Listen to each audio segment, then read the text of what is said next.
Hi, I'm Julie, and in this video I'm talking to all you grandparents that are concerned about your daughter or your daughter-in-law doing baby-led weaning.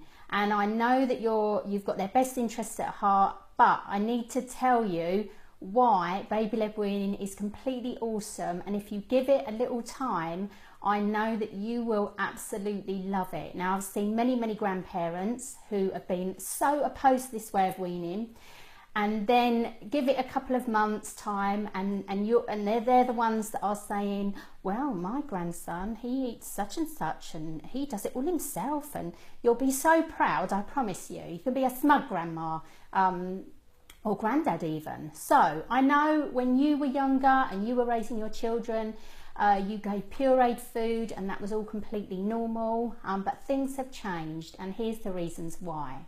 So first of all, the early age of weaning, so we used to wean at 4 months old, and now we wean at 6 months old. We started weaning at 4 months old because this was to do with the post-war time, and the fact that mums were going to work and things were changing, the Industrial Revolution was taking off, and baby food was being made, and it was made to make you feel that it was better than anything you can do. So the weaning age really wasn't necessarily given at 4 months for the health of the baby. It was more driven by the Industrial Revolution, post-war, all that kind of all the development that was going on at that time. We changed the weaning age in 2003 in this country, so it's quite a long time ago now. We changed it to 6 months because of a study that was done in 2001 by the World Health Organization. They looked at what happens in societies where they don't have access to a food processor or a blender or a fridge even. So they looked at different cultures and how they introduce food and how the natural process comes about.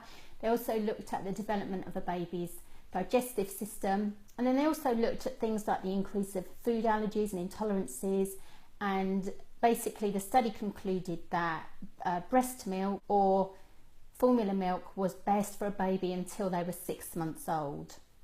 Now, when we changed the weaning age from 4 months to 6 months, we initially completely forgot about the changing development of that baby. So when you look at a baby who's 4 months old and compare it to a baby who's 6 months old, massive difference in their motor skills, how they can hold themselves up, lots of development changes.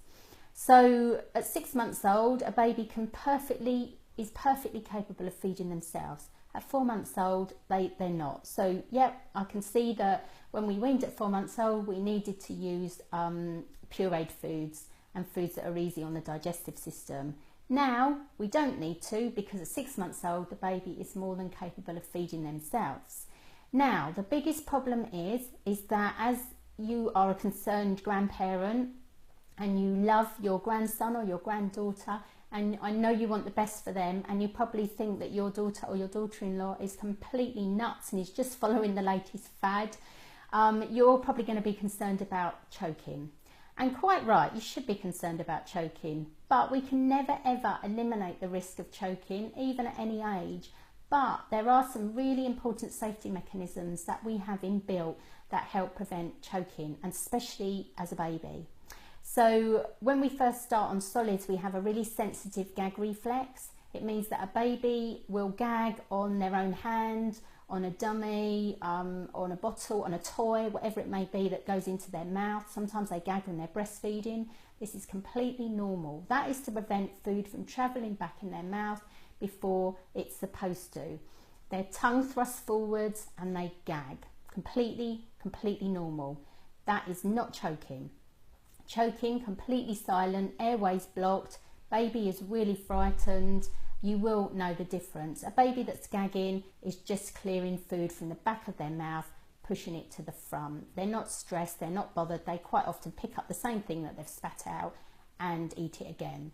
So it's a really important inbuilt safety mechanism. Now, as the baby gets older, that safety mechanism moves further back in their throat.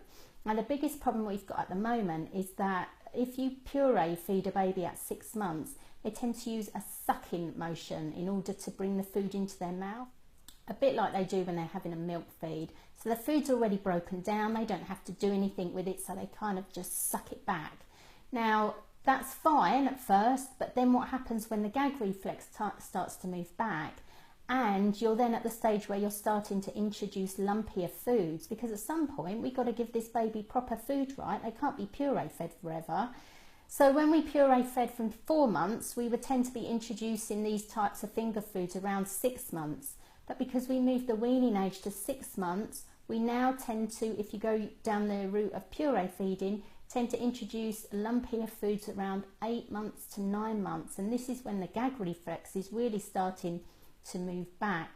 Now we also see a lot of frustration in babies because they can do it themselves. Imagine stopping a baby from walking early because you didn't feel that it was the right thing for them. Lots and lots of babies do not like being fed at 6 months because they know they can do it themselves. They're trying to be independent, they're trying to learn their motor skills, and also we need them to be able to use food in their mouths to get their tongue development, the muscles in their cheeks working, so that they can learn to speak when they're supposed to. And this is how we learn to speak. So the way that we speak involves our tongue, and that means we need to be able to move our tongue around our mouth. And when a baby is feeding themselves, they need to be able to break that food down. It doesn't matter if they've got teeth or not, they can use their gums. They need to be able to break that food down, move it around their mouth, and then swallow it. The other good thing about this is that it gives the body a chance to do digestion as it's intended. So our digestion starts in the mouth. So if we suck a puree in, it's already broken down, it bypasses that first thing, the stomach doesn't have to do much, so maybe it doesn't have to send in so many digestive enzymes, and then it goes on its way.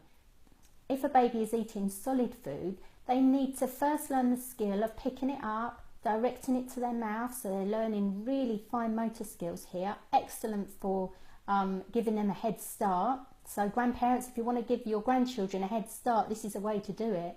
They have to direct it into their mouth, and then they have to negotiate it around their mouth, breaking it down, using the enzymes in the mouth. Then it goes into the tummy. It still needs to be broken down in the tummy. So all these things are important for that signal to go back to say when we're full. Now you will know that we have an obesity crisis in this country, with children, 1 in 3 children starting secondary school or are classed as overweight or obese, 1 in 4 going to primary school. Now you don't want that for your grandchild. So if you are able to give them a tool that help them to regulate their appetite, wouldn't that be a fantastic thing to give them? So as soon as they're full, they stop eating. Now how many people do we know that can't stop eating? Wouldn't this be a great way to do that? So in order to calm your fears over this way of weaning, I truly believe that this way of weaning is really gaining momentum now. I don't think it will be that long before this is the most common way of weaning. And the reasons for it are the fact that you can use the digestive system properly, the baby is ready for it at that age, at 6 months old. We have the chance to give them that appetite control, which can help reduce obesity. We don't struggle to introduce lumps, so we reduce the chance of being fussy. There's so many advantages to doing it. So please support your daughter, your daughter-in-law, your son, your son-in-law, to help them raise really happy little eaters, because it's so important. Now I just want to comment on just one last thing, because this comes back at me all the time. I know you're going to say, well, I fed my child puree food and there isn't any problem with them, or I had puree food and I haven't got any problems. Well, the truth of the matter is that lots of people do have problems, and being a nutritionist, I know I get to see lots of these issues. So we do have more people with food intolerances, we have more people with obesity problems, we have more people with digestive related issues, things like irritable bowel syndrome, anything that's inflamed, inflammatory bowel disorders, colitis, diverticulitis, all these kind of things going on in our digestive system. And then the biggest part of your immune system is in your gut. So if we don't treat our gut properly from the start and give it the right foods and let the body digest it properly, then we also affect our immune system. So I know that you're going to say, I did this and there's not a problem, and I don't want you to feel bad about it, but we know things move on, things change, we get to learn more. And as a nutritionist with 2 children myself, I can honestly say I've seen so many children now be weaned this way, including my own, and it is absolutely fantastic.